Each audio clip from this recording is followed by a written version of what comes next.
Isipin mo ito, sa umaga, pagising mo, may isang balitang kumakalat sa buong mundo. Ang mga stock market ay bumabagsak. Ang presyo ng mga langis ay biglang tumataas. Ang mga barkong pandigma ay kumikilos sa karagatan ng Pacific. Sa loob lamang ng ilang oras, nagkaroon ng tensyon ng dalawang pinakamalakas na bansa sa mundo. At ang dahilan, isang maliit na isla. Isang isla na maraming tao ang hindi man lang alam kung nasaan sa mapa. Ang isla na yun ay ang Taiwan. Ngayon, ang Taiwan ay nasa gitna ng isa sa pinakadelikadong geopolitical tension sa buong planeta. Yan, ang China at ang United States ay maaaring magbanggaan dahil sa maliit na isla na ito. At kung mangyari yun, hindi lamang Asia ang maaapektuhan. Ang buong mundo ay maaaring madamay. Kaya ang tanong, bakit napakahalaga ng Taiwan? At paano posibleng magsimula ang isang pangdaigdigang digmaan ang maliit na isla na ito?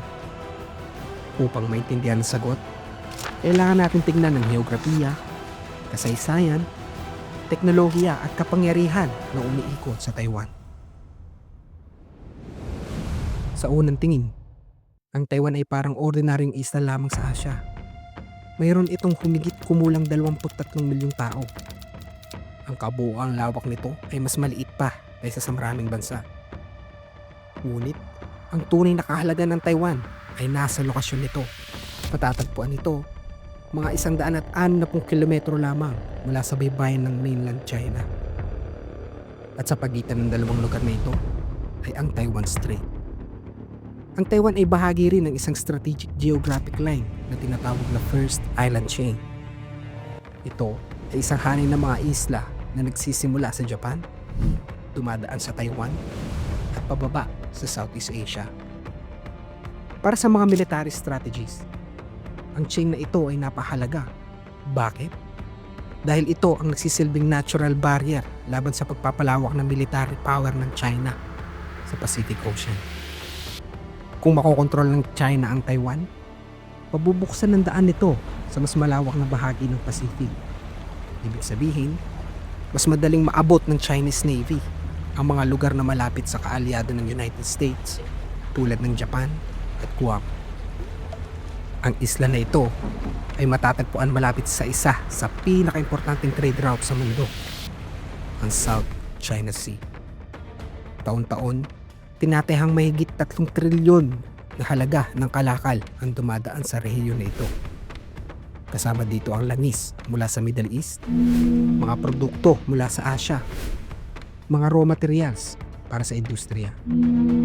Kung magkakaroon ng digmaan sa rehiyon na ito, maaaring maapektuhan ang global economy sa loob lamang ng ilang araw.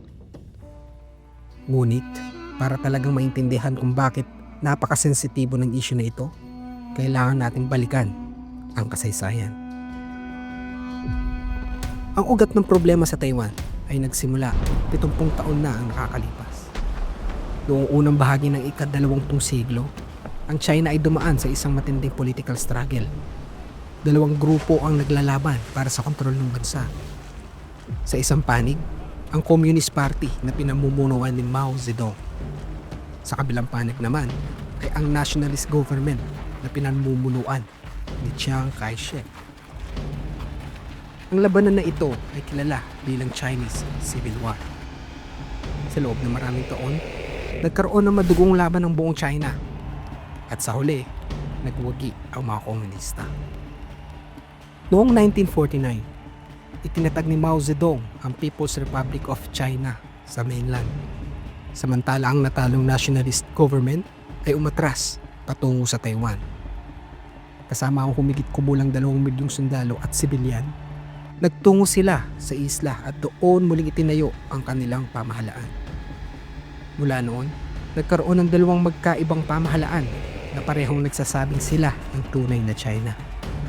Ang isa ay nasa mainland at ang isa ay nasa Taiwan. Sa paglipas ng panahon, nagbago ang sitwasyon. Unti-unting naging hiwalay ang political identity ng Taiwan.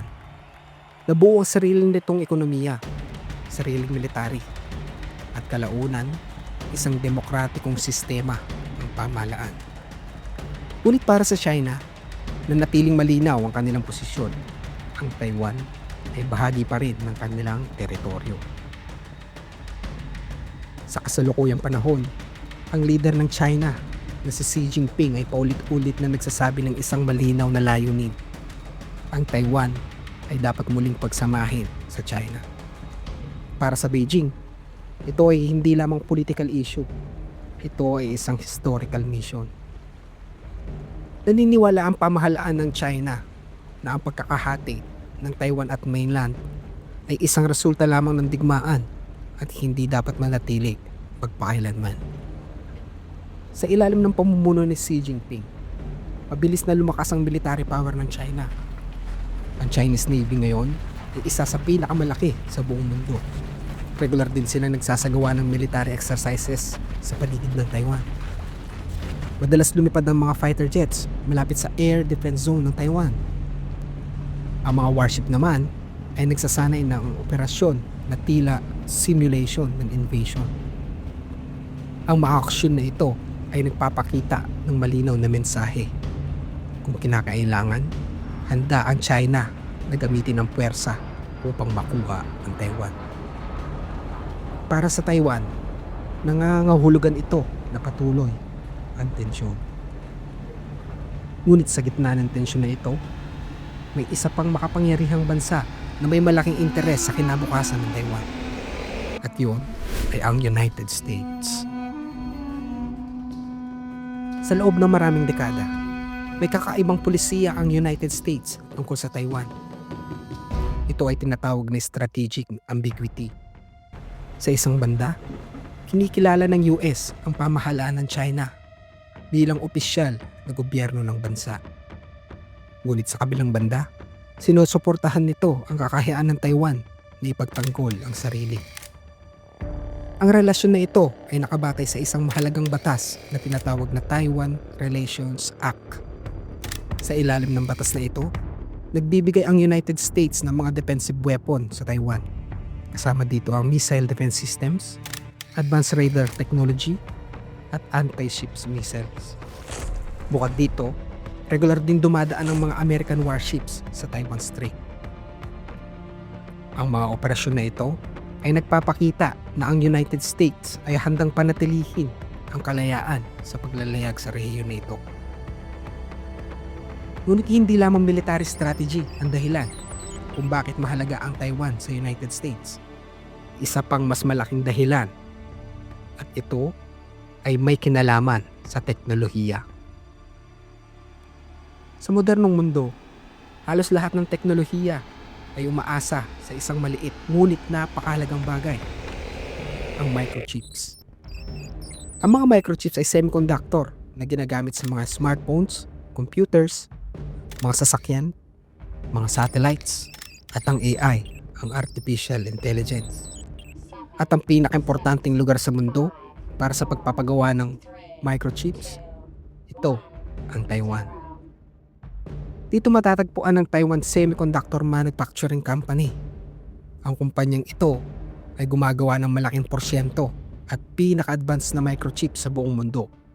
Umaasa dito ang ilan sa pinakamalaking tech companies sa planeta. Kasama na dito ang Apple, Nvidia, at ang AMD.